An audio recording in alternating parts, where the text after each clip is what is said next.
Bon, là, Claude, il est crinqué, là. Fais attention, Ça là. va être nous quatre. Non, mais c'est parce que je veux dire au début que je suis quand même un ancien étudiant de Yoshua Benzo. Plus que ça, je suis pratiquement un ami de Yoshua. Est-ce que son nom était dans le rapport à Claude? Je ne l'ai pas vu. Oui, dans le rapport Ton nom était là? Ah oui, non, le mien, non.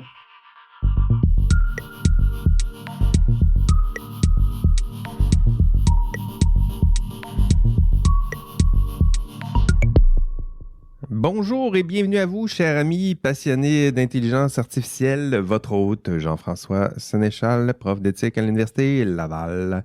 Aujourd'hui, je suis accompagné de nombreux collaborateurs. Aujourd'hui, on est 4 en ligne. C'est vous dire la passion qui nous anime pour le sujet d'aujourd'hui.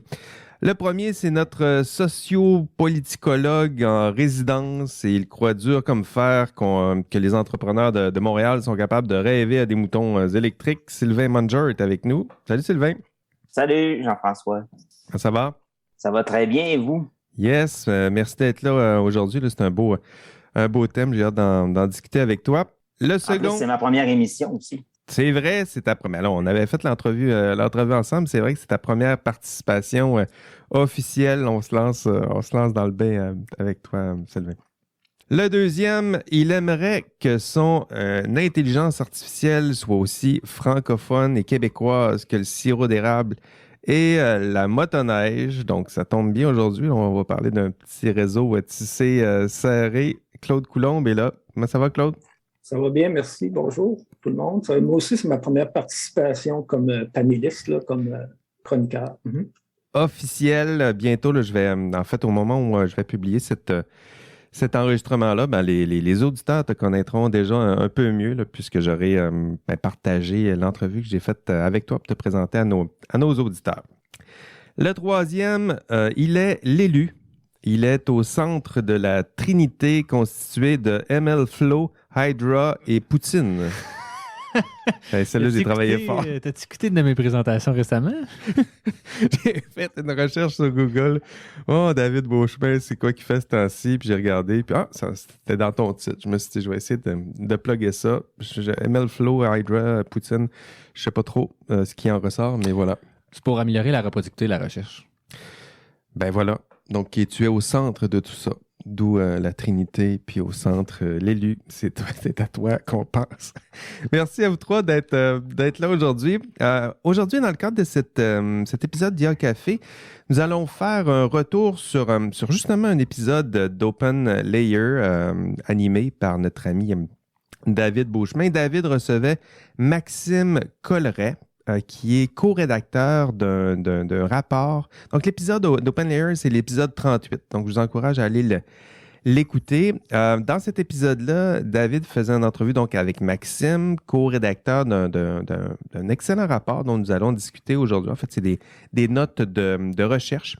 Donc, si vous avez besoin d'un préambule, je dirais, à notre discussion d'aujourd'hui, ou peut-être d'un complément aussi, il faut voir l'ordre là, que vous allez écouter les épisodes. Je vous suggère vivement d'aller écouter cet épisode 38. En fait, c'est pas nécessairement des habitudes là, de tisser des liens serrés entre nos deux podcasts. Mais pourquoi pas aujourd'hui, le Synergie, l'épisode s'y prêtait bien.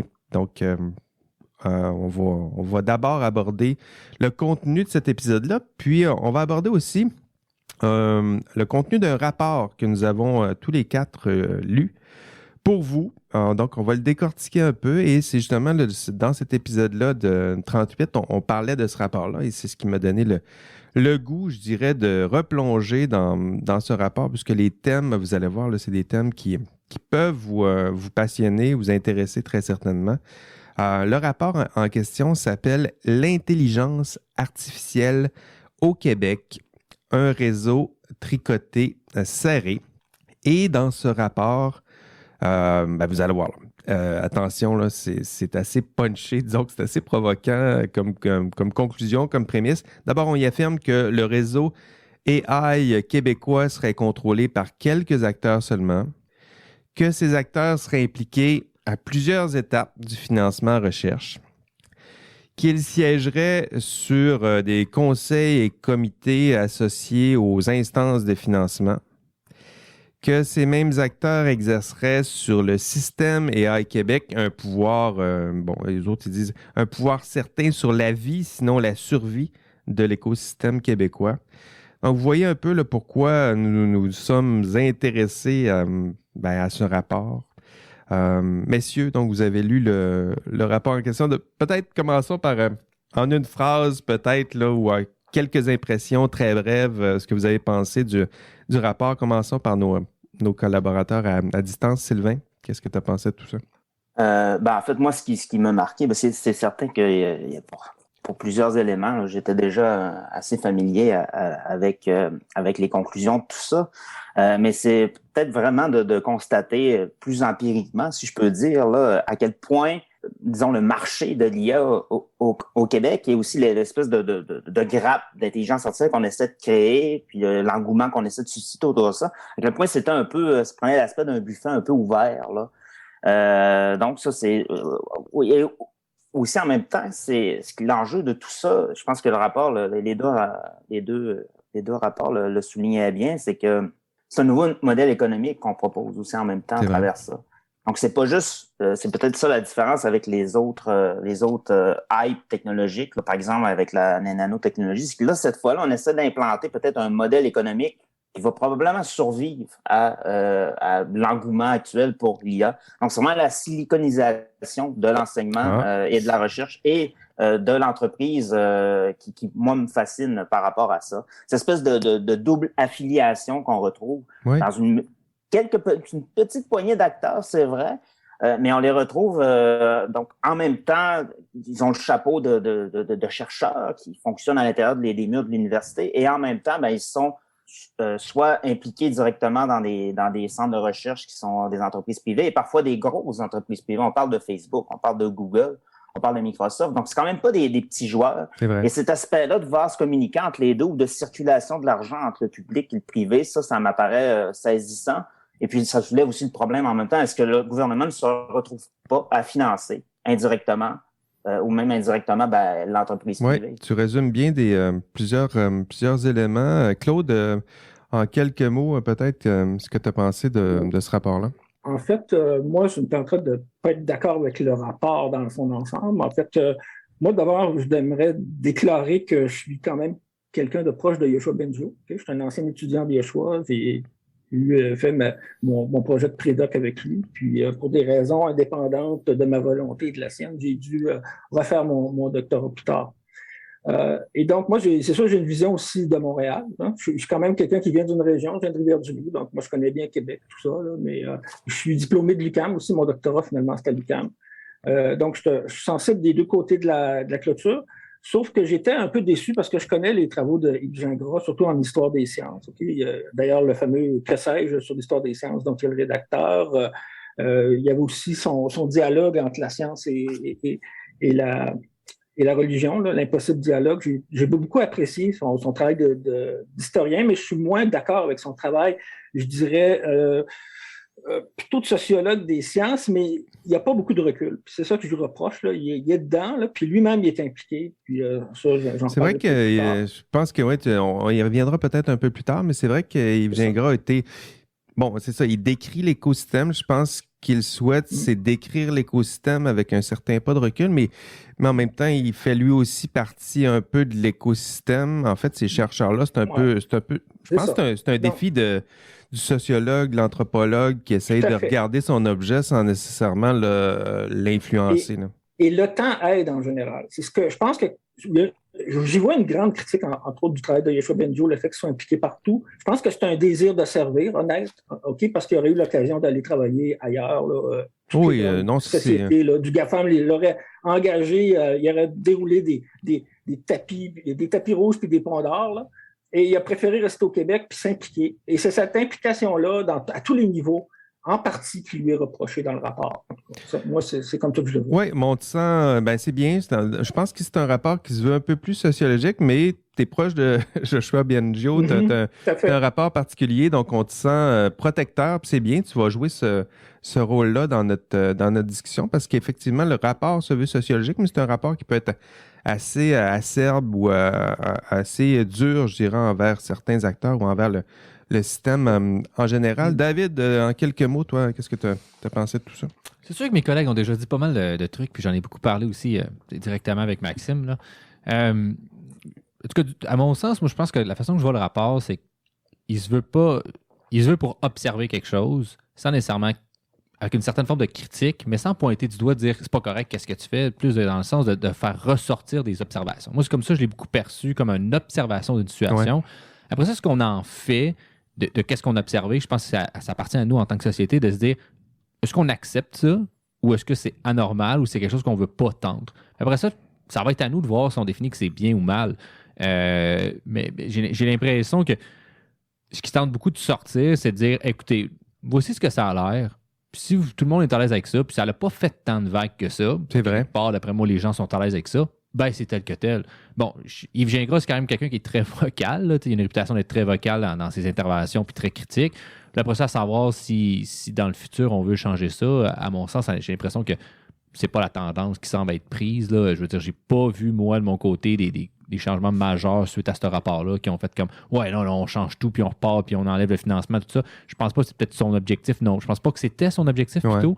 Plus que de dire, ben, est-ce que c'est vraiment ça qu'on veut? Là, je l'ai répété plusieurs fois, là, mais c'est pas mal ça, moi, que ça m'a fait ressortir. Là. C'est vrai. Moi, dans cet esprit-là, c'était l'idée que, ben, moi, en lisant le rapport ou même en écoutant l'épisode 38, ce qui me faisait du bien, c'est que moi, j'en ai... Tu sais, ça fait plusieurs semaines, là, sinon plusieurs mois, là, qu'on parle, qu'on lit des haies.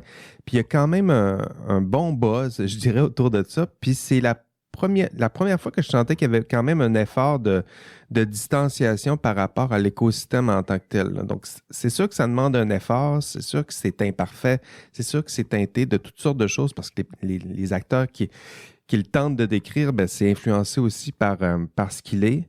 Mais il y avait quand même cet effort-là d'être un peu plus froid, distant par rapport à le système en tant que tel. Donc, cette façon-là, cette façon d'aborder l'intelligence artificielle au Québec m'a intéressé. Là.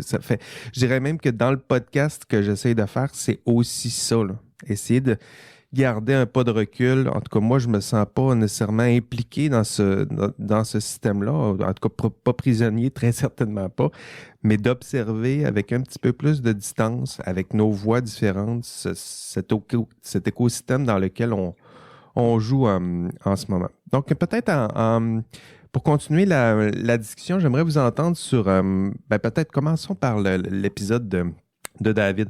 Moi, il y a plein d'affaires que j'aimais dans cet épisode-là, mais je suis curieux de savoir, vous, c'est quoi que vous avez retenu ou c'est quoi les passages qui ont attiré votre attention dans cet épisode-là? Sylvain, c'est quoi qui a attiré ton attention? Ben moi, je dirais que c'est peut-être une mise en garde un petit peu par rapport à l'engouement ou l'excitation là, que peut susciter ce genre de bulle technologique-là, de bulle spéculative-là. C'est-à-dire que quand on parle de hype technologique comme ça, il y a toujours une espèce de courbe. On est dans l'excitation au départ, après ça, on est dans l'espoir, et après ça, on est dans la désillusion. Ouais.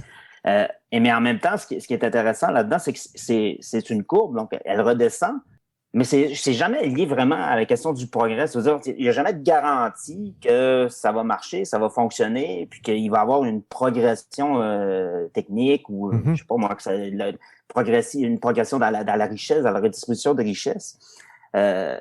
Donc, c'est une espèce la hype, ça crée une espèce d'état magique un peu, une espèce ça annule l'effet de la pensée critique, ça donne une envie d'action, mais on se précipite comme ça sans avoir vraiment de recul par rapport à ça.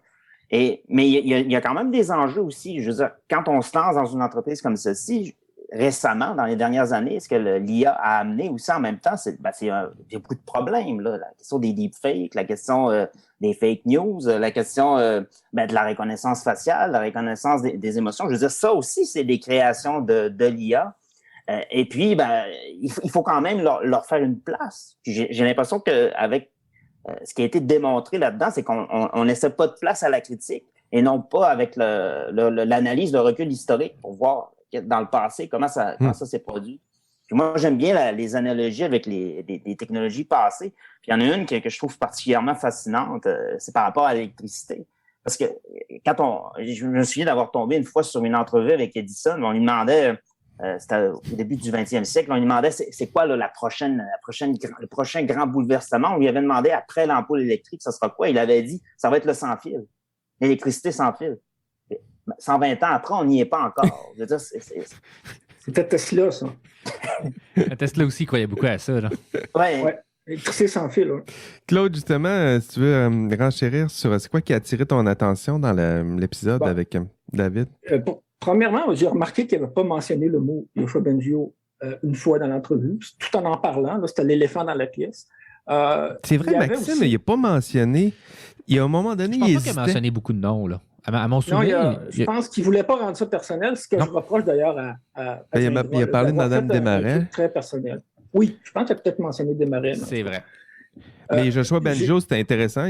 C'est un système qui dépeint le réseau québécois. Puis je veux dire, quand tu regardes les schémas, ben, il y a Bengio qui est au milieu, mais jamais il y en a pas. Je ne sais même pas si c'est volontaire. Soyons honnêtes, là, il n'y aurait rien de tout ça qui se serait développé sans Yoshua Bengio. Okay? Et je trouvais aussi malhonnête, un peu dans le rapport, mais aussi dans le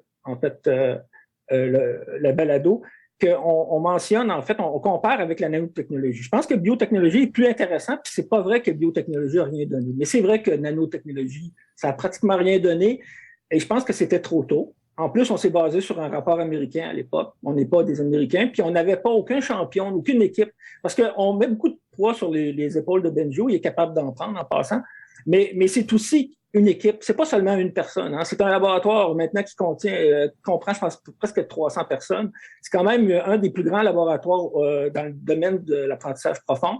En général, les gens qui font un doctorat, là, ils regardent, la première place, c'est Stanford, okay? La deuxième, c'est Toronto, puis en troisième, c'est Montréal. Peut-être qu'il y en a qui vont aller à New York University, là, mais typiquement, c'est Montréal, troisième. Donc, on attire quand même beaucoup de gens de l'externe. Il faut dire que Bengio, c'est surtout un chercheur et que quand il se transforme en entrepreneur, ben là, c'est plus critiquable. Je pense que l'échec d'Element AI, dans lequel M. Colleret en parle pas mal, là, et c'est dur pour Bengio, c'est dur aussi pour l'écosystème québécois, là, parce que c'était vraiment, c'était vu comme le vaisseau amiral. Là. C'est vrai. Le vaisseau amiral, là, il n'a pas coulé, là, mais il a pris l'eau en maudit. Puis, c'est une sortie, là, on pourrait dire, inélégante. Ah oui, vraiment. Mais on ne lui a pas laissé beaucoup de temps. Honnêtement, là, 4 ans pour une start-up là, avant de décider d'arrêter de financer, c'est un peu court. On aurait pu attendre un peu plus longtemps. Et je pense, moi, l'information dont je dispose, c'est que les investisseurs américains auraient donné un peu plus de temps à Element AI. Cela dit, la critique d'Element AI est normale. Okay? Bengio s'est exposé. Et on menait ça très, comme on dit en anglais, shoot boucan, okay, en québécois, là, c'est la grosse affaire. Et il y avait le train de vie de Google, mais pas les revenus de Google. Okay? Quand tu as juste les dépenses de Google, ça va mal. Et Google, lui, s'appuie sur son engin de recherche, sa publicité qui est vendue. En fait, c'est une usine à faire du fric. C'est pareil pour Facebook. Et ces gens-là ont les moyens de payer des salaires astronomiques, des équipes de gens qui sont un pied dans la recherche, un pied dans le concret. Puis ils peuvent être patients parce que de toute façon, l'argent rentre à flot, ce qui n'était pas le cas d'Element AI. Mais ça, c'est un autre élément là, que j'ai remarqué dans la balado. Il a parlé d'Element AI un peu comme une tâche au dossier de Yoshua, et ça, il a raison. Il y a un échec là partiel. Je pense que quand même. Pas juste pour Yoshua Bengio, là, je pense que non, pour tout le Québec. Oui, c'est ça. Le monde de l'IA au Québec. Quand ça a sombré, je veux dire, je me rappelle de ma face quand j'écoutais la nouvelle, je me disais, et on s'y attendait.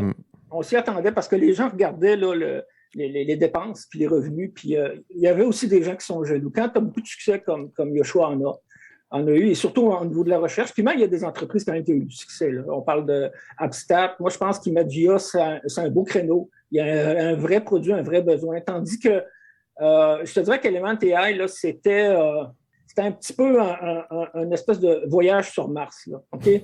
À la Californie, avec beaucoup de dépenses, peu de revenus, et ils n'ont pas su ajuster en temps et lieu parce que probablement que les investisseurs américains leur disaient pas de problème, on est habitués, nous autres, d'en mettre de l'argent. Tu sais, écoute, il y a des compagnies, Google, Amazon, ça fait juste quelques années qu'ils sont profitables. Il y a eu des milliards qui ont été dépensés dans ces compagnies-là.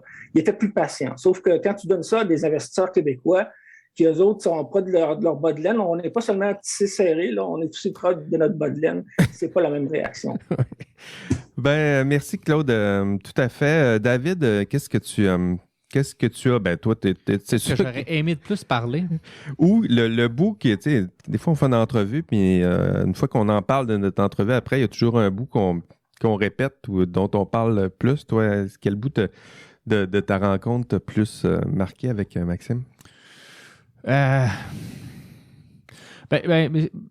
c'est sûr que quand tu es dedans, là, c'est pas pareil non plus là, directement, là, mais dans la discussion, ce que j'avais vraiment aimé ou dans le rapport, qu'est-ce qui m'avait beaucoup interpellé, j'ai déjà dit, c'est vraiment plus d'observer qu'est-ce qui se passe. Moi, j'aime ça parler, voir des données, des choses qui disent des choses. Après ça, les intentions réelles des acteurs derrière, j'ai pas senti ou j'ai pas trouvé que le rapport voulait aller dans cette zone-là. J'ai pas trouvé que Maxime voulait aller dans cette zone-là. Puis moi, c'est ça que je trouvais intéressant parce que je connais pas les réelles intentions des gens qui sont là. Mm-hmm. Je peux assumer, je peux faire des hypothèses, mais ça va toujours rester des hypothèses. Mm-hmm. Après ça, à savoir si cette personne-là, Yoshia, peu importe les autres noms qui sont dedans, c'est vraiment ça qu'ils veulent faire. Moi, dans ce cas-ci, c'est pas ça qui m'intéressait. Puis c'est ça que je trouvais intéressant, c'est de dire regarde, si tu veux lire ce rapport-là, puis pour toi, ça te choque, puis tu te dis, oh, ils ont trouvé que j'ai fait, ou voyons, peu importe la raison, ben, le chapeau te fera, là, comme l'expression le fait.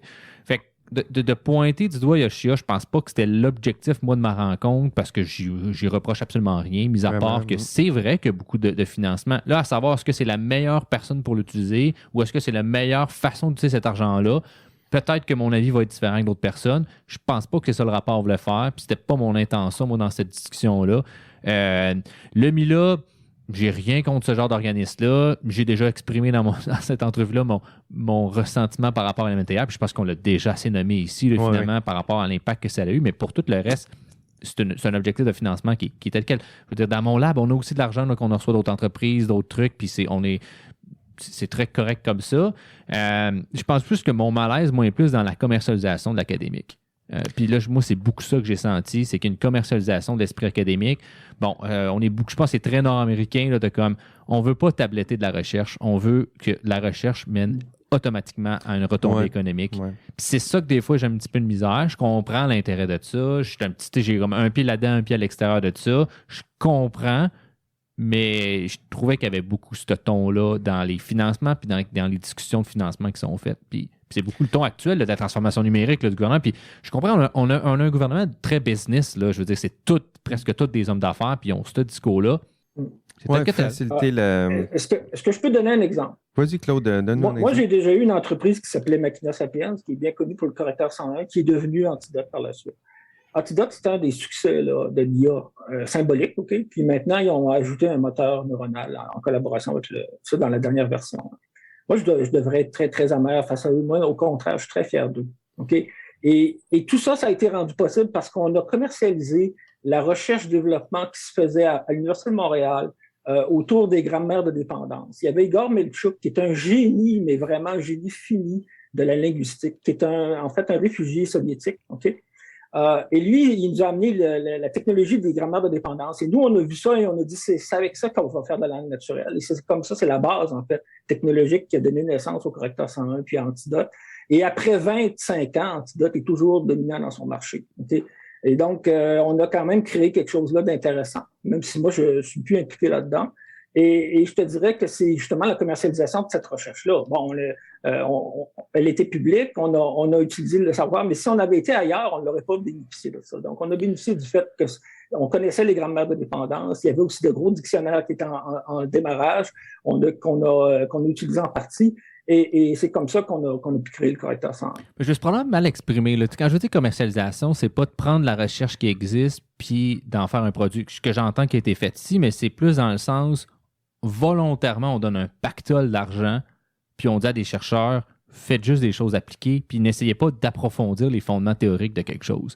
Puis c'est comme cette partie-là que j'ai l'impression qui est très pointée du doigt, là, puis que, en tout cas, moi, dans mes expériences que je vois, des entreprises sont comme hey, on donne un pactole d'argent, le gouvernement donne plein d'argent, puis finalement, l'entreprise, ça coûte des peanuts pour spécifiquement s'attaquer à des problèmes qu'elle a déjà identifiés, plutôt que de dire ben, on peut-tu utiliser la recherche, qu'est-ce qui existe déjà, pour tenter de l'emmener à l'intérieur de nous.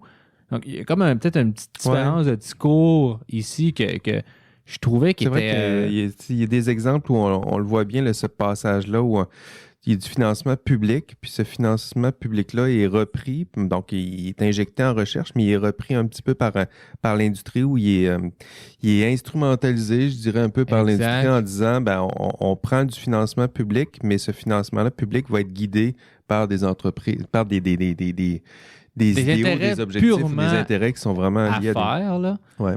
Puis je pense qu'il y a là un peu le clash, là, aussi, là, tu sais, je pense qu'il y a moyen de faire la recherche définitivement, puis de commercialiser la recherche définitivement, mais c'est comme quand c'est purement un objectif d'affaires qui subventionne des fonds, puis que là, c'est comme le CRHNG, tout ces organismes, on dirait qu'ils sont comme très intéressés par ça actuellement, là. Des fois, j'éprouve un malaise dans certains projets personnellement. Là. Intéressant. C'est vrai qu'il y a ce malaise-là, on y reviendra un peu, peut-être un peu plus tard. Moi, de mon côté, ce qui m'a attiré le plus, et je le disais un peu en introduction, ce qui m'a attiré le plus ce qui a attiré mon attention dans cet épisode-là, c'est l'approche. C'est l'approche méthodologique. Je pense que c'est ça qui est intéressant dans l'approche. C'est arrêter de regarder juste le contenu rationnel promu par ces institutions-là. Voici ce qui est publié en AI, voici ce qu'on dit de l'AI, mais là, c'est prendre un pas de recul ou de côté pour dire voici ce qu'est l'industrie AI en ce moment. Voici c'est qui les acteurs sociaux. Donc ça, cette approche-là, en tout cas moi, c'est ça que je me sens plus proche de cette approche-là. Donc, prendre un pas de recul pour observer les acteurs, pas juste étudier ce qu'ils disent, ce qu'ils font, mais pas juste étudier ce qu'ils disent, mais regarder un peu ce qu'ils font, qui ils sont. Ce bout-là plus sociologique, là, ça me fait du bien parce que maintenant, ça fait 25 épisodes, là, il y a café, là, puis là, évidemment, on commence à peine à cerner ce sujet-là de recherche, mais quand même, en tout cas, moi, dans mon cas, je commence à y voir pas mal plus clair sur qui sont les acteurs, qui sont les forces en présence, alors qu'il y a 25 épisodes, j'étais vraiment pas à ce point-là ou ce moment-là, je dirais, dans ma réflexion. Puis, je me rappelle au début de la réflexion sur les AI, je me posais beaucoup la question, c'est quoi les AI? Puis, qu'est-ce qu'on veut dire par AI? Puis, en ce moment, après 25 épisodes, mon constat, c'est que l'intelligence artificielle, pour l'instant, c'est juste une expression. Je la mets entre guillemets. Puis c'est une expression qui est utilisée pour faire de la recherche. Mais faire de la recherche au sens de qu'est-ce qu'on fait vraiment en recherche, là, c'est-à-dire produire. Un chercheur, c'est quoi que ça fait? Là? Ça produit des données, ça attire des étudiants aux études supérieures, ça publie des articles, ça publie, ça crée des alliances, on en a parlé, entre l'université, l'industrie, l'État. Donc, toutes sortes de tâches qui tournent autour de l'expression, entre guillemets, intelligence artificielle. C'est peut-être la plus grande force de cette expression-là en ce moment, là, c'est qu'elle est suffisamment confuse puis suffisamment intéressante pour mobiliser tous ces acteurs-là en même temps. Là. Je sais que c'est un portrait un peu plus peut-être cynique ou assez froid, là, je dirais, du système, mais c'est ce que j'aime, c'est ce que j'ai aimé dans l'entrevue, c'est ce que j'ai aimé dans le rapport. C'est un discours qui, moi, je trouvais ça rafraîchissant de voir un discours un peu plus, tu vois, un peu plus neutre, un peu qui me sort un peu du buzz. Moi, parce que là, le buzz AI, je le sens, je le vois, je le ressens, puis ça me faisait du bien un peu de sortir un peu, puis de dresser, de tenter, il est peut-être imparfait, là, mais de tenter au moins de dresser un portrait sociologique, je dirais, du domaine. Puis tiens, puisqu'on y est là, au rapport, vous l'avez lu, 48 pages, je vais vous poser des questions. Non, c'est pas vrai. Je ferai pas ça. Je ferai pas ça, mais je veux savoir ce que vous en avez pensé. On va commencer par Sylvain. C'est quoi les passages, les schémas, les bouts du rapport là, qui t'ont attiré, Sylvain? Moi, en fait, c'est ce qui m'intéresse, c'est sur l'aspect plus promesse aussi. Mais ce que je dis, ce qui m'est venu aussi en lisant ce rapport-là, c'est que on présente des exemples de hype passé là, avec, par exemple, les nanotechnologies où l'enthousiasme est complètement affaissé. Mais j'aurais quand même aimé ça à voir parce que j'ai l'impression que peut-être dans d'autres entreprises, ça a fonctionné. Je pense à l'industrie des jeux vidéo, là, qui est quand même assez forte à Montréal. Puis c'est parti aussi au départ d'une espèce d'une initiative assez similaire. D'un gros buzz, puis qui finalement marche. Oui, puis en même temps, parce qu'on a mis les conditions, là, on a des abattements fiscaux, des allègements fiscaux, des financements des salaires, des entreprises qui acceptaient de venir s'installer là. Puis je pense pas qu'on peut qualifier ça d'échec. Là. Mais non, je pense que même c'est complètement le contraire. Donc, j'aurais aimé peut-être un peu plus de perspective par rapport à ça. Mais moi, ce qui m'intéresse dans le rapport de Gingras et je me souviens pas du nom du deuxième. Colleret. Colleret, oui, exactement. C'est un peu la stratégie un peu discursive qui est utilisée par les acteurs qui réclament cet argent-là. On parle de révolution industrielle. Oui, c'est intéressant ce bout-là. Exactement. On parle de Montréal plaque tournante pour attirer les capitaux. Puis quand on regarde les faits, je pense qu'il ne l'aborde pas dans son rapport, mais par exemple, Montréal, quand on regarde juste les investissements, le nombre d'entreprises qui sont créées, les capitaux, le capital risque, Montréal n'est même pas dans le top 25 au monde. Pas dans l'argent investi. Exactement. Toronto est dans le top 25, pas Montréal. Donc, ça, donc, Montréal, capitale de l'intelligence artificielle, ça n'a pas de réalité. Ça n'existe pas comme tel. Puis, je trouve ça intéressant. Puis en même temps, quand on explique là-dedans qu'il y a 40% du financement qui est quand même entre les mains d'une seule ou de deux personnes qui décident à peu près où vont les enveloppes budgétaires, ça m'apparaît quand même assez malsain. Si on attribue une enveloppe de 300 millions à un organisme, puis après ça, cet organisme-là décide à qui va cet argent-là, j'ai l'impression que parfois, si on distribue un 1 million ou un 500 000, on va le donner parce que c'est du capital risque. C'est dans le capital risque, les investisseurs, ce qu'ils veulent, c'est de la rentabilité. Ah oui. C'est la seule chose qui les intéresse. Ça n'intéresse pas le bien. Probablement, oui, ils vont dire qu'il va y avoir le bien collectif. Il y a des valeurs, il y a de l'éthique, oui. Mais le but premier, c'est de faire des profits. Puis si l'entreprise, elle démarre, puis au bout de 2-3 ans, il n'y a pas de profit, c'est fini. Ça va se terminer là. J'ai l'impression que l'objectif là-dedans, c'est pas d'arriver à peut-être faire émerger un Facebook ou un Google québécois. L'objectif, en fait, c'est juste de profiter un peu de la manne en ce moment. C'est-à-dire d'investir, puis d'aller chercher le retour sur investissement le plus rapidement possible pour aller chercher un petit peu de dividendes, de profiter de la rente qu'on peut avoir. Profiter du party aussi, nous autres, là. Exactement. De profiter un peu de la rente qu'on peut avoir temporairement avec cette vague-là, plus que des objectifs à long terme, peut-être de développement économique et tout ça. Et puis, ça nous amène en même temps, je me souviens d'avoir tombé une fois sur les déclarations là, de Miss Assabi, là, qui est le fondateur de DeepMind. Il disait un peu la même chose. Il disait que son objectif premier, sa grande mission, c'est de résoudre l'intelligence. Puis après ça, c'est d'utiliser ça pour résoudre tous les autres problèmes auxquels l'humanité fait face. Par exemple, le réchauffement climatique, l'énergie. Bonne chance. Oui, rien de moins. Donc, il faut faire ça pour ensuite arriver à régler les autres problèmes. Mais moi, ça me dérange un peu, ce genre de discours-là, parce que c'est comme si on disait finalement que l'humain est un peu désuet lui-même ou incompétent et puis qu'il a peut-être un cerveau adapté pour l'âge des cavernes, un peu moins pour les problèmes de la complexité, de la mondialisation et de l'environnement et du changement climatique. Mais en même temps, c'est un rapport qui est dépolitisé au futur, ça. Parce que ce qui compte là-dedans, on parle d'adaptation. Donc, c'est juste ça qui compte. C'est pas l'autonomie, c'est l'adaptation, c'est inévitable. C'est comme si l'IA avait un peu les clés de notre adaptation ou de notre survie future. Puis ça, je trouve que c'est problématique.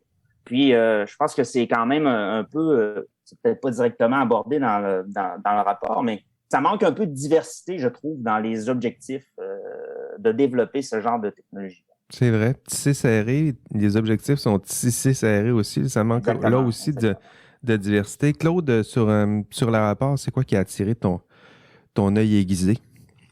En fait, moi, je trouve quand même qu'il y a un travail utile de dire que c'est un petit milieu, tout le monde se connaît, les conseils d'administration se chevauchent, tout ça. Mais je te dirais que c'est aussi le fait d'une société de 8,5 millions d'habitants. Tu vas dans n'importe quel secteur. Là. Ça serait l'agriculture, le transport, l'éducation. Tu vas retrouver les mêmes personnes tout le temps, un peu au même... Bon, c'est sûr que les enjeux sont peut-être pas aussi importants. Là. On parle pas de centaines de millions de dollars, mais dans ce cas-ci, c'est le cas. Donc ça, je pense que c'est pas un phénomène si surprenant. Puis l'analyse des réseaux nous révèle toujours ça. On dit toujours le monde est petit, on est à 6 poignées de main de n'importe qui sur la planète, etc. C'est la réalité. C'est ce que ça montre là, quand tu fais des analyses avec Gephi, là, parce que j'en ai déjà fait, moi aussi des analyses avec Gephi, des analyses de réseau. Tu trouves ça. Tu trouves qu'il y a des hubs, là, qu'il y a des points centraux, des points de convergence. Puis si je découvrais que Yoshua Bengio n'est pas dans un point de concentration au Québec, je me poserais des sérieuses questions sur ce qu'il fait dans la vie. Okay? Par contre, il pourrait être actif juste dans le domaine académique. Okay? Parce qu'on pourrait dire, là, écoute, Bengio, tu t'es cassé la gueule avec Element AI, occupe-toi de tes oignons académiques, t'es bon là-dedans. Puis il n'est pas bon, là. C'est le chercheur le plus cité en intelligence artificielle. Oh, il est bon. Okay? On a le Gretzky, le super Gretzky, là, il est là, on l'a dans notre équipe. Puis là, on reproche, dans le rapport, on en parle, de miser tout sur un cheval. Mais c'est beau, on a au moins un cheval, tu sais, puis il n'est pas tout seul. C'est un cheval qui vient avec une équipe. C'est un cheval qui est avec 300 étudiants, etc. Sauf que c'est sûr que le produit qu'il livre, lui, c'est de la recherche. OK, on a beau dire qu'il y a beaucoup de financement public, mais tu regardes, il y a très peu de financement privé, d'ailleurs, dans le MILA. On le reproche. On lui dit, il ne devrait pas faire ça, mais il le fait. Puis, bon, en tout cas, c'est l'ambiguïté de ce rapport-là aussi. Quand le MILA, il n'y a pas de problème. Il y a même pas un demi-million de contrats qui sont privés là-dedans. L'essentiel, c'est de la recherche académique. OK?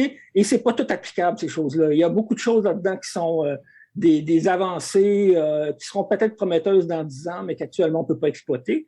Et c'est peut-être ça qui manque le plus actuellement, parce qu'on va en parler, je pense, de l'écosystème québécois, c'est le transfert. Là où Toronto a réussi, c'est qu'ils ont réussi à faire le transfert entre les universités et les entreprises. Il faut dire que le milieu entrepreneurial de Toronto est beaucoup plus gros, plus mature. Toronto, c'est quand même une des grandes capitales nord-américaines. C'est pas pour rien que nous autres, on a le Festival des films du monde. Je sais pas si tu te rappelles de ça. Mais les autres, ils ont le festival.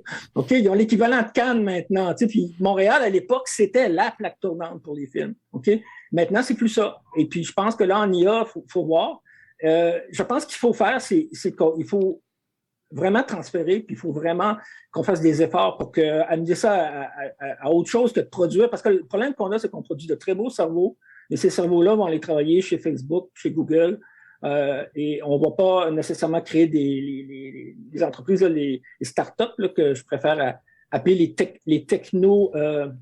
les jeunes pousses. Les technopousses. Technopousses, c'est beau, parce que ça. les jeunes pousses, ça fait un petit peu bébé, là. Ça fait bébé.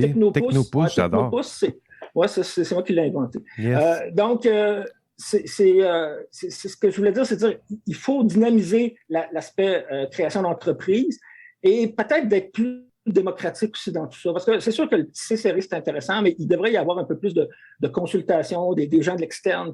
Mais écoute, c'est peut-être la façon aussi d'être agile, d'agir rapidement. Mais on ne peut pas dire qu'on a réussi au niveau du transfert. À l'heure actuelle, c'est la partie... Je pense qu'au niveau recherche, c'est bien, mais au niveau de le sommet de la pyramide, on l'a, mais on n'a pas la base. Là, on n'a pas la base, mais quand même.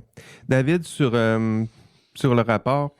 Pour faire un peu du pouce à ce que Claude a dit, moi aussi j'avais beaucoup un peu plus où, là, mais j'avais déjà eu cette discussion-là, justement, que la France aime bien le Canada parce qu'ils viennent prendre toute notre recherche, parce qu'on est vraiment bon pour en faire en IA, puis après ça, eux autres sont vraiment bons pour l'appliquer. Puis, je pense que c'est beaucoup le discours actuel, là, la transformation numérique, transfert, innovation technologique, numérique, etc. Là, en plus, c'est le mois actuellement de ça là, pour le gouvernement, puis ils viennent annoncer ce genre de choses-là, mais un truc qui est intéressant aussi dans le rapport, je pense que ça a comme été nommé, c'est la proportionnalité de nos capacités. Là. Claude l'a dit, là, on est 8 millions, là, ish, là, quelque chose comme ça. Là.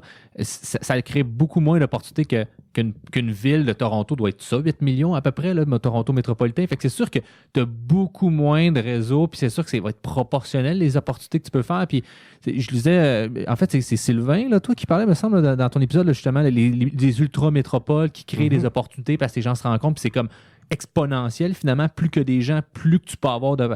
Fait que, je pense qu'on a un peu ce problème-là, puis on a comme un mix d'idées de grandeur avec un peu l'historique québécois classique là, de petit pain, puis on voit petit, puis etc. Fait que il y a comme, je pense, une espèce d'ambivalence, puis un désir opposé de vouloir comme on va aller loin, mais en même temps, on n'a peut-être pas les ressources à la hauteur de qu'est-ce qu'on voudrait. Je pense que c'est effectivement difficile, là. Je pense qu'il y a eu beaucoup de mauvaises expériences de transfert technologique. Il y a beaucoup d'entreprises, ou de personnes que j'ai communiquer dans le milieu privé, puis qui se tiennent loin des universités parce que pour eux autres, c'est pas une belle expérience. Puis, LMNTR n'était pas une belle expérience pour ça non plus. Puis, il y en a plein d'autres. Fait que c'est comme difficile. Puis, je pense qu'il y a beaucoup de flanelle autour, là, des fois, de certains discours d'IA. Puis, c'est tout beau. Puis, vous allez voir, on va faire la belle innovation. Puis, finalement, il n'y a pas vraiment grand-chose. Mais c'est comme comment on trouve cette espèce de mix-là. Je pense que c'est effectivement le cheval, pas le cheval de bataille, mais c'est comme le nerf de la guerre actuelle là, pour si on veut atteindre nos objectifs, puis d'aller vers quelque chose qui est peut-être plus de la vraie commercialisation de tout ce développement-là. Oui, ça revient encore, c'est ça, la commercialisation. Ça s'en vient. Moi, dans le rapport, le rapport me tient, puisqu'il y en a qui ne l'auront pas lu, peut-être, là, je vais commencer par vous résumer. Moi, la plus belle carte que j'ai vue, moi, que j'avais longtemps envie de la voir, c'est sur les acteurs. Il y a un beau schéma, je ne me rappelle plus à quelle page, là, mais on voit la figure 1, on voit les acteurs, les principaux acteurs. Puis Claude a raison de le mentionner. C'est sûr que c'est pas surprenant qu'ils soient là, mais c'est intéressant de le voir parce qu'on les sent que ces acteurs-là ont du pouvoir dans le système, font partie ou créent cet écosystème-là, puis on les voit. Donc les acteurs, évidemment, il y a le MILA, puis pour ceux qui sont à l'extérieur du Québec, le MILA, c'est l'Institut québécois d'intelligence artificielle. Pourquoi MILA? Ben parce qu'avant, ça s'appelait le Montreal Institute for Learning Algorithm. Donc, MILA de cette façon-là. Deuxième, IVADO, donc l'Institut de valorisation des données. Le troisième, Scale AI, donc qui est une OBNL. C'est intéressant de le dire. C'est une OBNL, puis ça fait partie des enjeux. C'est un centre d'innovation, comment ils disent ça? De co-investissement. Leur mission, stimuler la productivité des industries canadiennes en intégrant de l'AI.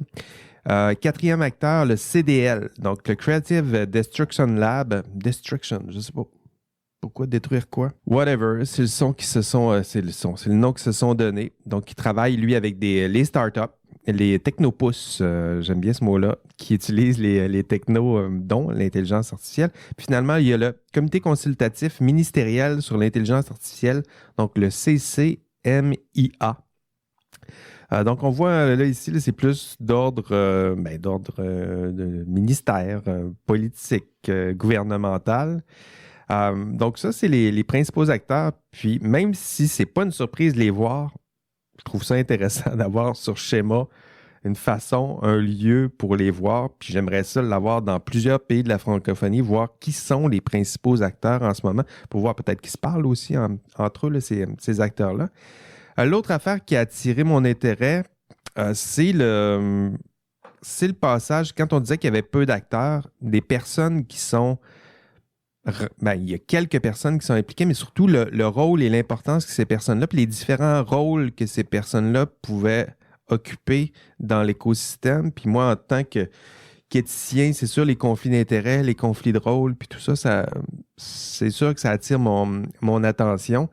Il y avait l'exemple, donc des personnes qui occupent, c'est ça qui est intéressant dans le financement de la recherche, des personnes qui occupent à la fois des rôles qui peuvent être compatibles, mais qui peuvent aussi être incompatibles. Des personnes qui occupent des postes dans des universités, qui vont occuper des fonctions politiques ou qui vont occuper des rôles où il y a des tâches, je dirais, liées à la politique, puis un rôle économique aussi, donc qui se promènent dans ces trois sphères-là. L'exemple qui était donné, c'est lui, Mme Desmarais. Donc, Hélène Desmarais, pour la nommer, on va la nommer ici, mais pourquoi pas? Ils l'ont bien nommée dans ton podcast.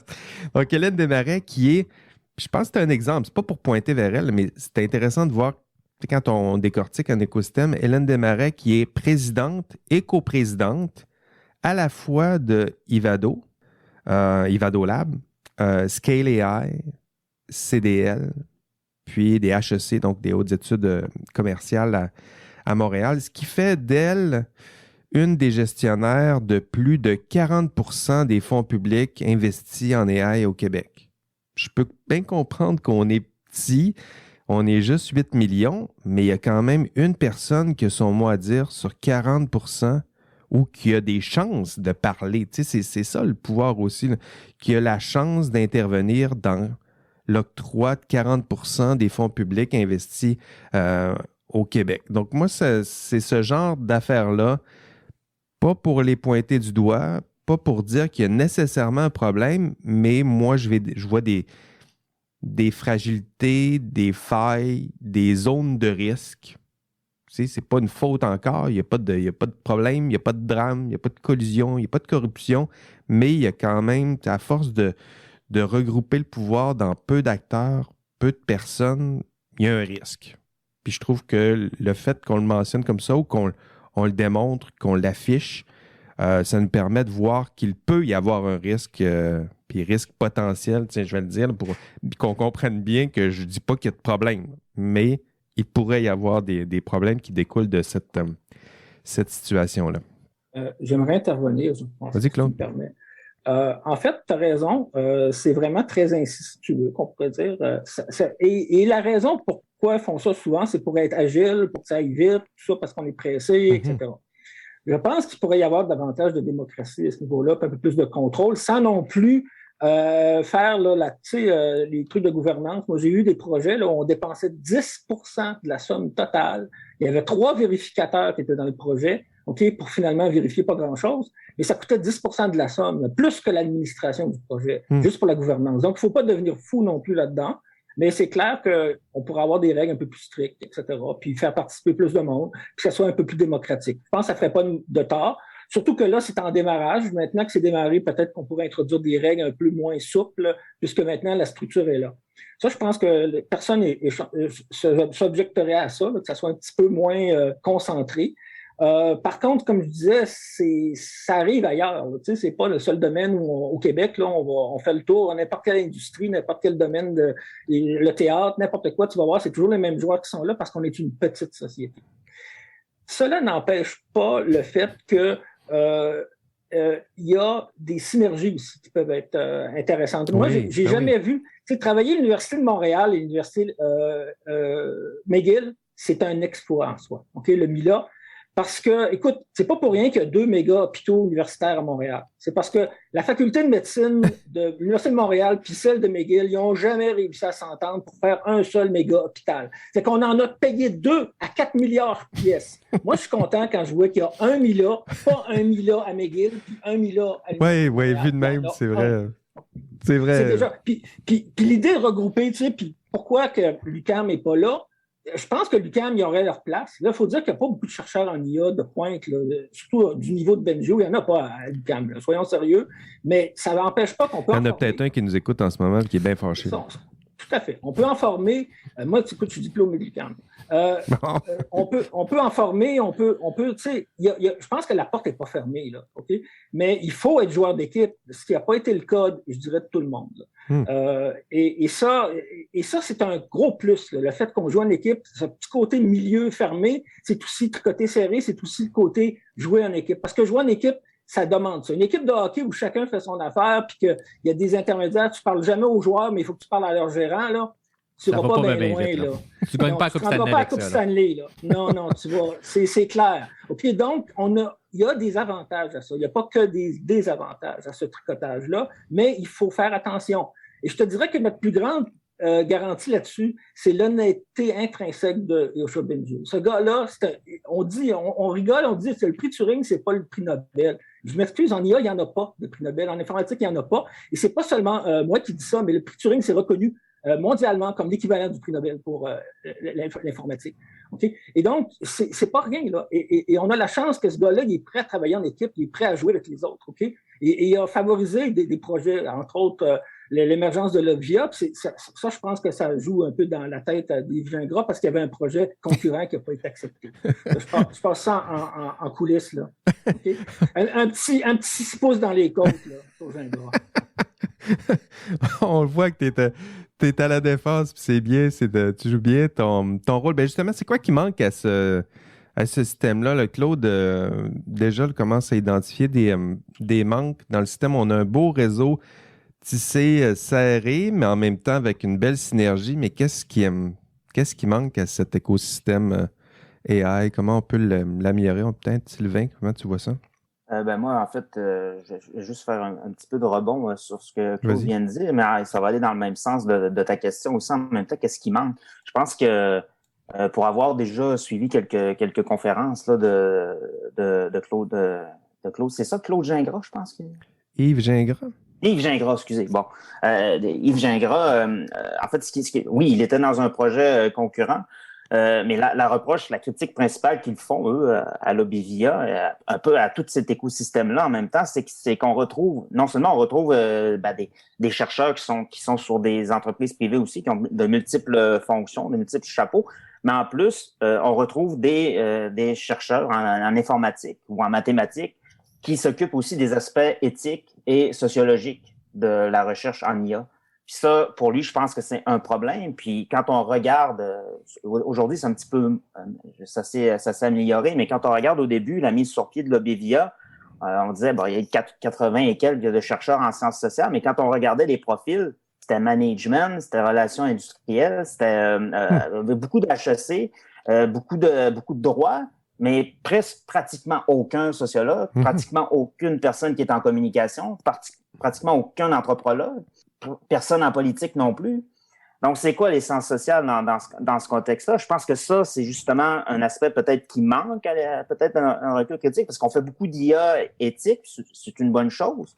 Mais en même temps, comme par exemple avec la Déclaration de Montréal, là, ça pose un peu la question, est-ce que ça, c'est pas un permis de vous dire, on a fait un effort, voici des beaux principes éthiques, puis après ça, on ne s'occupe plus vraiment de ça. Puis là, ça pose la question, est-ce que c'est là pour protéger, est-ce que c'est une espèce de garde-fou moral, pour dire on a fait ce qu'on pouvait, ou est-ce que c'est là pour protéger les enjeux de discrimination et de s'assurer une mise en place, ou c'est juste là comme une espèce de divertissement pour peut-être capter l'attention ailleurs? Tout à fait. Claude, toi, tu en as déjà parlé un peu, mais disons que si tu résumes ça, là, les manques que tu as identifiés. Moi, je pense que c'est au niveau du transfert technologique où ça manque le plus. Puis il y a des organisations comme le CRIM qui l'ont déjà fait beaucoup, qu'on revoit, là, qui reviennent un peu, parce que ça a passé proche de fermer, là, on s'entend, le Centre de recherche informatique de Montréal. C'était devenu peau de chagrin, là, il n'y avait plus personne. Là, l'attrition, il n'y avait plus d'équipe, il n'y avait plus personne. Et des centres de transfert, en fait, qui peuvent être affiliés aux universités, qui peuvent être des CCTT, là, les centres de transfert collégiaux en technologie. Ça peut être des façons d'amener ça dans les entreprises. C'est pas seulement les grandes entreprises qui ont déjà des ressources et tout. Il y a des technologies là, qui sont mûres. Là. Moi, je pense à la vision artificielle. Ça peut s'appliquer partout. Il y avait un gars les patates d'Olbec, qui disait quand l'IA est rendue dans les patates, là, c'est le temps de vous réveiller, les amis, là, en parlant des autres entreprises. Là, l'IA est rendue dans les patates, réveillez-vous, il y a des choses à faire. Oui, c'est vrai. David, toi, les manques que tu identifies à partir de ta lecture du rapport? Je ne sais pas si je voyais d'autres choses tant que ça améliorées. Mis à part peut-être un meilleur sentiment de gouvernance ou de transparence de la part des entreprises ou de l'académique ou tous les niveaux, là, finalement, sur qu'est-ce qui va être fait. Tu sais, je pense qu'il y a un gros travail de communication auprès des gens, auprès des... Tu sais, comme comment on gère les attentes, tu sais, pour essayer de, justement, cette bulle-là ne s'essouffle pas de manière drastique. Je pense qu'actuellement, c'est un peu ça que j'ai l'impression qu'il manque. Il y a beaucoup de gens, tu sais, je comprends, là, c'est comme une dualité, là, tu veux souffler la ballonne pour avoir de l'argent le plus possible, mais en même temps, à un moment donné, cette ballonne-là va se dessouffler là, si tu ne souffles pas assez fort, là, tu sais. Puis, il y a beaucoup de discours que j'entends de différents niveaux, là, sans nommer personne, que il y a beaucoup de blabla là-dedans. Là. Il y a beaucoup de choses comme ouais, non, c'est pas ça pantoute que ça doit être, c'est pas ça pantoute que c'est vraiment l'IA actuelle, l'IA moderne. Puis le discours éthique, un peu comme Sylvain dit, des fois j'ai l'impression que c'est ce genre de choses. Parce que moi, on s'est donné la bonne étiquette, là, puis on se tourne de bord, puis on refait la même affaire qu'on faisait avant. Google est un excellent exemple de ça. On a mis un comité éthique, mais la seconde qu'il y a quelqu'un qui a fait un whistleblower, ben on est comme non, toi tu t'en vas, puis on continue comme si c'était rien passé. Ça devient juste cosmétique, puis ça devient juste... Exact. Cosmétique, c'est un excellent terme pour dire ça. Puis, même au niveau du gouvernement, là, je pense qu'il y a un gros désir d'aller vers ça, mais la politique canadienne là, sur l'IA, là, c'est 4 règles de mémoire, là, puis c'est assez vite. Il manque beaucoup de choses. Je pense qu'il y a un très grand désir de vouloir aller plus loin. Là. Actuellement, ils sont en processus d'appel là, pour écouter ce genre de discours pour l'améliorer, mais il manque encore quelque chose. Là. Puis je n'ai pas trouvé, moi, exactement c'est où la pièce, comme, à mon avis, là, qui me manque, mais je sais qu'il manque quelque chose. Je n'ai pas donné de nom encore. Là. Mais il manque quelque chose. Moi, de mon côté, ce qui manque, je pense que je résumerai un peu là, ce qui a déjà été mentionné. C'est vrai qu'on finit par le redire. Là, il manque un petit peu de lousse, pour le dire comme ça, là, dans le tissu serré. Là. C'est-à-dire que on aime ça, là, nos chandails bien tissés serrés. Au Québec, là, ça nous garde au chaud, mais le système manque un peu de... Puis c'était pointé aussi par Sylvain, il manque peut-être un peu de diversité dans les acteurs. Sinon, dans certains domaines, il manque carrément d'acteurs, point. Hein, c'est-à-dire que le faible nombre d'acteurs, le manque de diversité, si j'avais à les résumer comme ça, c'est ça. Je trouve on se partage la tarte. Il y a une grosse tarte AI au Québec, mais on oublie que certains n'ont pas de tarte. Tiens, je vais le dire comme ça. Là, je comprends que, comme c'est mentionné dans le rapport, donc ici, le passage dans le rapport mentionne, l'idée semble être de concentrer les ressources sur un petit nombre de priorités afin de maximiser, comme en finance, le retour sur investissement. Donc, je comprends que c'est ça l'idée. On choisit quelques chevaux, là, puis on dit « let's go », on s'en va avec eux. Mais on oublie, me semble-t-il, qu'il y en a certains qui ne sont pas invités au party, puis que ces personnes-là ou ces chercheurs-là, ces compagnies-là, tous ceux qui ont un peu moins de financement, peut-être que ces acteurs-là ont aussi des idées brillantes, des projets passionnants, des projets novateurs, puis n'ont pas nécessairement la place peut-être qu'ils mériteraient dans ce système-là. Donc, j'irai avec ce manque-là. C'est pas si mal, mais il y aurait peut-être mieux à faire là, en matière de diversité, de nombre et de diversité des acteurs impliqués. Sur les forces maintenant, donc le système essaye de nous réfléchir sur les manques, mais il révèle aussi certaines forces du système. Quelles forces que vous voyez, on va commencer encore par Sylvain, les forces de l'écosystème que tu vois à la lecture de tout ça? J'ai généralement beaucoup plus de facilité pour identifier les faiblesses qu'identifier les forces. Oui, c'est ça. Ça serait assez difficile à répondre à celle-là. Je dirais que c'est l'effort. L'effort est là. Il y a quand même une espèce de... Parce que je pense que un des problèmes, parce que moi, j'ai quand même fait beaucoup d'entrevues avec des entrepreneurs au courant de l'été, puis ils pointaient toujours un peu la même chose, une espèce de décalage qu'il y a entre la quantité de recherche qui est faite là, en université, tout ça, et le manque de débouchés à ces recherches-là. Donc, je pense que c'est sûr que la mise en place d'un écosystème, ça peut favoriser un petit peu plus le transfert, là, la traduction là, des recherches fondamentales en application concrète, là, commerciale. Donc, je pense que c'est quand même... Puis en même temps, c'est un peu ce qu'il y a dans le rapport, c'est que, je veux dire, on peut critiquer comment est-ce que tout ça, l'architecture de tout ça, mais qu'est-ce qu'on fait sinon? On fait rien. Je veux dire, c'est quand même un phénomène qui est mondial. Donc, faut quand même essayer de faire quelque chose. Ben oui. C'est pour ça aussi, je pense que l'accent est mis sur... qu'on peut manquer la prochaine révolution industrielle, puis que bon, c'est un enjeu technologique important. Donc, il faut absolument que le Québec prenne parti à ça. Puis je ne sais pas à quel point ça questionne aussi le passé peut-être colonial, petit peuple du Québec aussi, d'essayer de pas être laissé pour compte dans cet événement-là, dans ce phénomène-là. Donc, je pense que ça c'est peut-être un élément de... C'est vrai. Peut-être la force, là. Ouais. Intéressant. Claude, les belles choses, les forces que tu vois dans ce rapport-là, ou peut-être ce que ça démontre des forces du système, de l'écosystème en place? En fait, le fait que ça soit tricoté serré, ça a des atouts au niveau de l'agilité, de la prise de décision.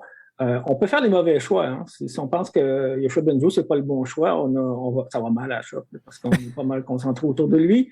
Je te dirais en même temps... C'est sur qui tu miserais, en tout cas. Oui, je pense qu'on a à miser sur nos forces, puis c'en est une force. Je pense que... Tout à fait. Mais c'est le côté académique. Là, c'est pas le côté affaires, bien qu'il y a des choses quand même qui fonctionnent là, autour de lui. Là, je pense qu'Abstract, c'est pas un échec. Il m'a dit, il y a plein de choses. Là où ça a moins bien fonctionné, c'est Elementary, mais pour moi, c'est un peu un drôle d'éléphant rose là, qui est apparu, puis qui a pas décollé. Là. Elle n'avait pas les oreilles assez grandes, elle n'avait pas les oreilles de Bimbo là, pour voler. Fait que finalement, je te dirais qu'il manque encore. On a une pyramide très bien garnie dans le haut, là, la pyramide de recherche. On pense que là-dessus, on est bien servi. Mais c'est au niveau de transfert des applications, de l'ingénierie, où là, c'est beaucoup plus difficile. Et c'est là qu'on voit aussi la différence entre les grandes entreprises, les GAFAM, qui eux autres ont toutes ces ressources-là d'ingénierie. Là. Quand ils ont des idées, les chercheurs ont des idées, il faut arriver à faire des implantations, puis arriver à faire des produits, ça va vite parce qu'ils ont toute cette expertise-là. Et ça, je pense que c'est le tissu qui nous manque. On a le haut de la pyramide, on a la recherche, mais la partie application, on commence à l'avoir, ça prend un peu plus de temps, mais il faudrait qu'on insiste un peu plus sur cette partie-là pour qu'on ait un écosystème qui ressemble moins à une république de bananes, là, où on a le château là, du président, là, puis à côté, là, c'est des cases vides avec pas d'eau, pas d'électricité. C'est pas mal ça. Là. On devrait avoir un écosystème un peu plus balancé avec une belle pyramide. Le sommet, on l'a. Je pense que ça va bien côté de la recherche avancée. Mais là, au niveau des applications, au niveau de la pyramide industrielle, c'est moins garni. Puis ça, il faut trouver des solutions. Des solutions pour développer tout ça. David, sur les forces que tu vois, c'est sûr que c'est juste un document, là, mais quand même, on commence déjà à se faire tranquillement à se faire une tête, les forces que tu vois de cet écosystème-là. C'était intéressant, qu'est-ce que Sylvain et Claude ont dit, puis à travers toute la discussion, puis je réfléchissais là, pendant que tout le monde parlait, puis je pense que qu'est-ce que je ressens qui est intéressant, là, Claude l'a bien nommé, c'est la collaboration universitaire. Là. C'est vrai qu'il n'y a pas beaucoup d'autres exemples où est-ce que beaucoup d'universités se sont assis autour d'une table et ont dit là, on a un projet collectif ensemble. On ne se fait pas chacun notre hôpital, là. On ne va pas se faire chacun notre Mila, puis on part, puis on s'en va avec le même objectif. Habituellement, on se garoche des roches, là. Oui, c'est ça, là. Puis, je veux dire, c'est ça, là, tu sais, puis c'est intéressant, puis j'aimerais ça que ça aille plus loin, puis j'ai l'impression que c'est une force, parce que là, en tout cas, moi, je crois à la collaboration, puis c'est comme ça que tu peux créer plus des interactions, tu peux avoir des, tu sais, comme des collègues, que tu es comme, ah ouais, toi, c'est ça ta vision en sociologie, etc. Puis, tu sais, finalement, c'est comme ça que tu peux amener à améliorer ton projet, finalement. Puis je pense que ça, notre écosystème, la proximité de nos universités aussi, là, on s'entend que, tu sais, on a 3 universités sur l'île de Montréal, c'est quand même assez particulier. C'est quelque chose qui était vraiment une force, je pense, pour le niveau académique. Mais Claude l'a dit, je pense, j'abonde vraiment dans son sens, il manque des couches en bas, il manque de la mise en production de modèles, il manque la mise en production de l'IA. Puis ça, cette expertise-là est encore assez balbutiement ici au Québec. Puis, tu sais, on a un problème de main-d'œuvre qui est présent, un problème de main-d'œuvre en TI. Puis, ça va être difficile de résoudre ce problème-là pour que ça se concrétise. Oui, c'est vrai, ça. Bien résumé. Je te voyais réfléchir au-dessus de ton micro. Je me dis, est-ce qu'il pense à sa soirée? Non, il réfléchissait à tout ça. Moi, de mon côté, ce que je vois, c'est... Moi, ce qui m'a encouragé là-dedans, c'est que je commence à lire des articles comme ça. Peut-être qu'ils existent, là, mais tu sais, ça fait pas si longtemps que ça que je suis le domaine. Mais quand tu regardes ce qui s'est écrit depuis, je sais pas, ici, le gros buzz, il est là depuis 2016, peut-être, 2017. En fait, depuis qu'on s'est mis à investir de l'argent là, comme ça, je dirais que c'est à peu près ça. D'ailleurs, c'était du financement sur 5 ans, là, ça devrait achever bientôt. Mais ce qui m'encourage, c'est justement, tranquillement, on commence à voir ce type de discours-là. Je pense que n'importe quel domaine de la science, on a parlé des domaines de la science où il y en avait eu des buzz puis des débuzz. Puis quand un domaine de la science arrive à maturité, il commence justement à générer ce type de discours-là, autocritique. C'est un domaine qui, me semble-t-il, a justement besoin de ce genre d'analyse un peu plus neutre, un peu plus à l'écart du buzz. Peut-être que justement, c'est des personnes qui ont été privées peut-être du buzz de l'AI ou qui auraient aimé avoir une pointe de tarte plus grande, mais en même temps, c'est intéressant d'avoir un regard externe qui tente de se protéger un peu du buzz, puis de l'enflure, puis du discours hyperbolique. Là, donc, il y en a plusieurs qui s'intéressent aux enjeux sociaux de l'AI, mais en même temps, les enjeux sociaux, c'est aussi de regarder les forces sociales qui sont en présence. Puis, ça prend ce genre de discours-là à l'intérieur de les chercheurs qui s'intéressent aux enjeux sociaux. C'est intéressant de les lire comme ça, des textes où on commence à s'intéresser à ça. Mais ce qui manque aussi, peut-être, là, c'est que ce discours-là se trouve une place aussi dans les médias. Dans les médias, en ce moment, là, c'est vraiment... Si le buzz est grand en recherche, il est encore plus grand dans les médias. Puis je trouve que ce qui manque, c'est peut-être le signe, ce genre d'article-là, c'est peut-être le signe que ça va changer. C'est dans les médias, il manque... Tu sais, sur les médias scientifiques, entre autres, il y a toujours le vulgarisateur scientifique là, qui nous explique comment ça fonctionne, puis des fois, ils font quasiment la promotion des technologies. Mais ce qui manque en ce moment dans les médias, tu sais, ce genre de travail-là, ça pourrait être aussi un travail médiatique. Hein. Les médias, il y en a peut-être qui nous écoutent en ce moment, là, le média de type chien de garde. Là. Il y en a en politique là, qui regardent, il y a des millions là, qui se dépensent. Là. Je suis toujours surpris de constater que les médias ne s'intéressent pas plus à un domaine où il y a tant d'enjeux importants, il y a tant d'acteurs importants, il y a tant d'argent qui est investi.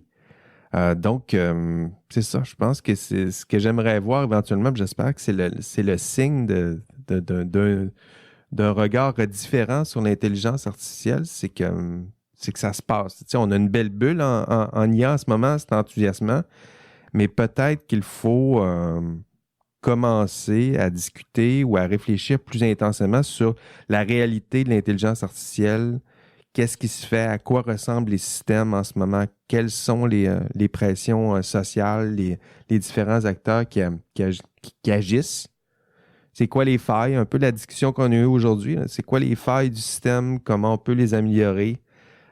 Puis si on le fait, ben justement, on pourra peut-être sortir un peu de la bulle. Moi, c'est ce qui m'inquiète, là. C'est la bulle spéculative puis le plantage.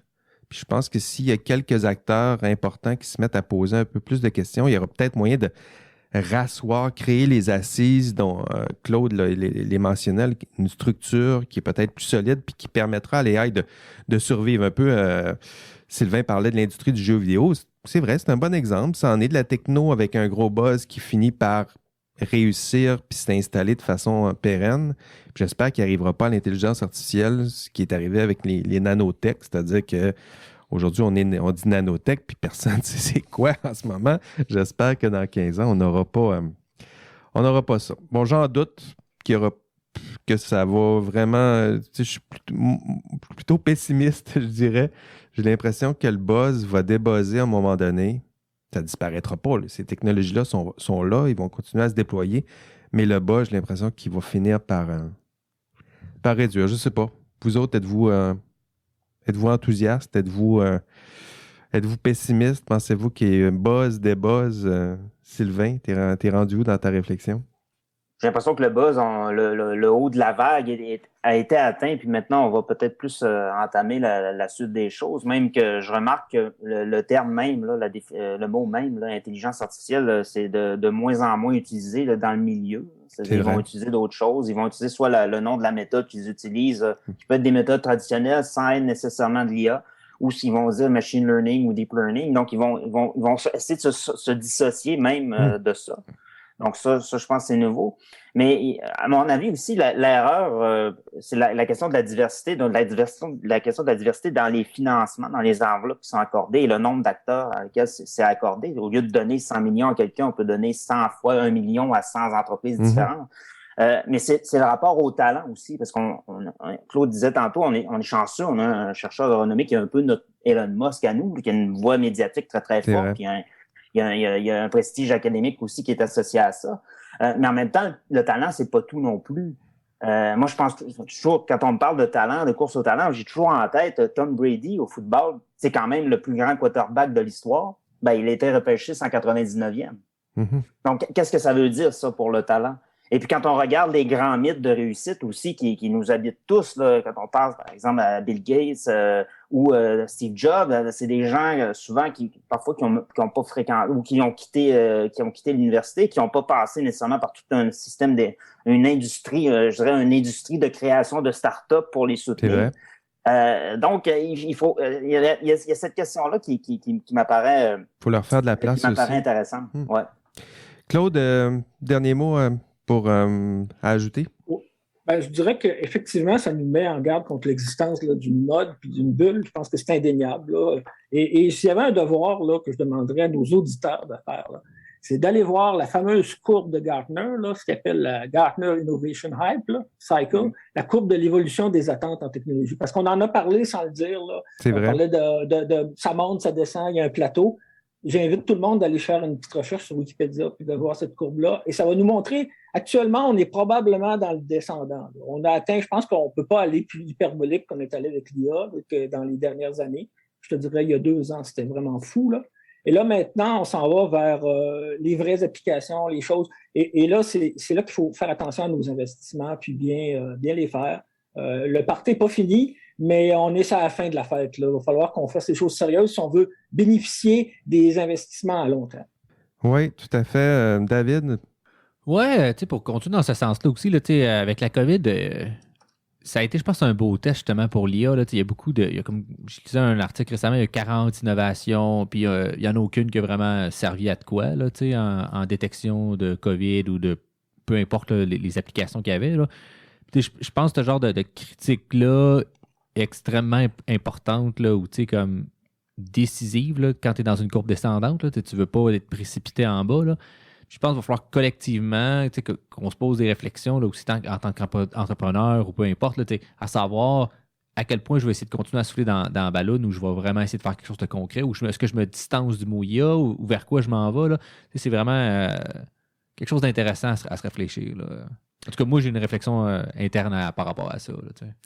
Oui, ça ne finira pas cette réflexion-là. D'ailleurs, on parlait tantôt de prédiction, nouvel hiver, la courbe. Moi, je vais vous faire une prédiction. On est le 12 novembre 2021. Moi, je vous dis que dans 10 ans, on va traverser un nouvel hiver en intelligence artificielle. C'est ma prédiction. Puis, en matière de technologie, ce qu'on dit, c'est que on ne peut jamais se tromper pour ce genre de prédiction-là. C'est-à-dire que si ça se produit, je vous dirai, allez écouter cet épisode-là le 12 novembre 2021, je l'avais dit. Puis si ça ne se produit pas, on dira avec notre gros ego que c'est parce qu'on vous a averti que ça allait se produire, puis parce qu'on y a réfléchi, puis parce qu'on y a réfléchi ensemble, ça ne s'est pas produit, puis c'est encore à cause de nous autres. Fait qu'on est sûr de ne pas perdre, même si je fais cette prédiction-là. Ils appellent ça les prédictions de Cassandre, là, on ne peut jamais se tromper en la matière lorsqu'on prédit le pire. Voilà, c'est tout, chers amis. Évidemment, ça fait un peu québéco-centriste tout ça, j'en conviens. Puis mes excuses à Shirley, d'ailleurs, qui nous écoute.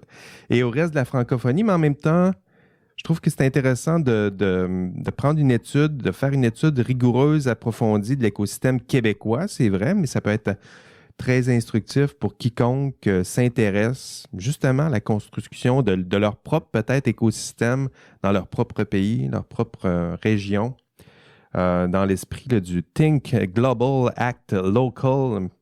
Du moins, c'était l'esprit c'était l'angle que nous souhaitions aborder avec vous.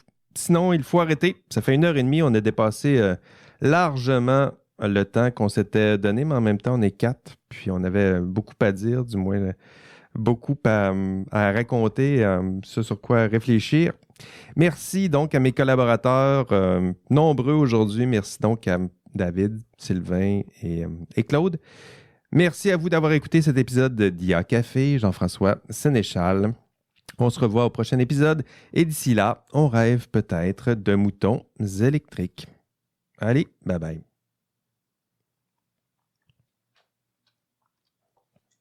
Je l'aime bien, moi, ta phrase sur les moutons électriques. Là. C'est Dick, ça. Hein? C'est Blade Runner, ça. Hein? Ben oui, vous avez fait vos recherches.